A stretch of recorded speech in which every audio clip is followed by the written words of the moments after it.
Mobile tipper জন্য কে কি dialogue শুনেন ফ্যামিলি থেকে? মোবাইলের ভিতরে ঢুকে যা, ভাত না খায়া মোবাইল খা। মোবাইল তোরে প্রতিবন্ধী বানাইছে, মোবাইলের উপর ঠাডা পড়তে পারে না। মরার পরেও মোবাইল দিয়া দিমু, চোখ লাগিয়ে দিয়ে টিপতেই আছে। পানি দিয়ে মোবাইল গিলে খা।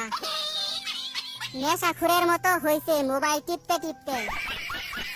হাত ব্যথা হইলে পা দিয়ে টিপ, মোবাইলে তোরে শেষ করছে।